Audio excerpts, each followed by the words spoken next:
ಈ 100ನೇ ವರ್ಷದ ಸಂಭ್ರಮಾಚರಣೆಯ ಅಂಗವಾಗಿ ತಾವೇ ನಂಬಿಕೊಂಡಿದ್ದೀರಿ.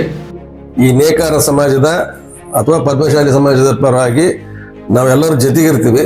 ಕೊಟ್ಟೂರಿನ ಜನತೆ ಇವತ್ತು ತಾವು ನಮ್ಮ ಚಾಲ್ಕೋಟಿ ಸ್ವಾಮಿ ಹಾಕಿದಿರಿ, ಮತ್ತೆ ನಮ್ಮ ಕೊಟ್ರೇಶ್ವರ ದೇವರಂತ ಪ್ರಕಾಶ್ ಸ್ವಾಮಿ ಅವ್ರನ್ನು ಕೂಡ ಇಲ್ಲಿ ಇದಕ್ಕೆ ಕರಿತೀರಿ.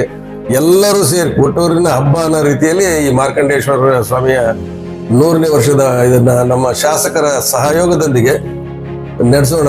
ಅವರು ಕೂಡ ಇದಕ್ಕೆ ಏನಾದರೂ ಸಹಾಯ ಮಾಡ್ತೀನಿ ಅಂತ ಈಗ ತಾನೇ ನಾನು ದೂರವಾಣಿಯಲ್ಲಿ ಮಾತಾಡಿದ್ದೀನಿ. ಅವರು ಕೂಡ ಹೇಳಿದ್ದಾರೆ. ಅವರಿಗೂ ಕೂಡ ಧನ್ಯವಾದಗಳನ್ನು ತಿಳಿಸ್ತಾ ನಾವೆಲ್ಲರೂ ಸೇರಿ ಅವರಿಗೂ ಕೂಡ ಒಂದು ಸನ್ಮಾನ ಮಾಡಿ ಆ ಸಮಾರಂಭದಲ್ಲಿ ಭಾಗವಹಿಸುವಂತೆ ಒತ್ತಾಯ ಮಾಡೋಣ ಅಂತ ಹೇಳ್ತಾ, ಈ ಸಮಾರಂಭ ಬಹಳ ಯಶಸ್ವಿಯಾಗಿರ್ಬೇಕು, 100 ಕಾಲ ನೆನಪಿರ್ಬೇಕು, ಆ ರೀತಿ ಮಾಡೋಣ ಅಂತಕ್ಕಂಥ ಮಾತನ್ನು ನಿಮ್ಮ ಜೊತೆಗೆ ನಾನು ತಿಳಿಸ್ಲಿಕ್ಕೆ ಇಷ್ಟಪಡ್ತೇನೆ. Thank you.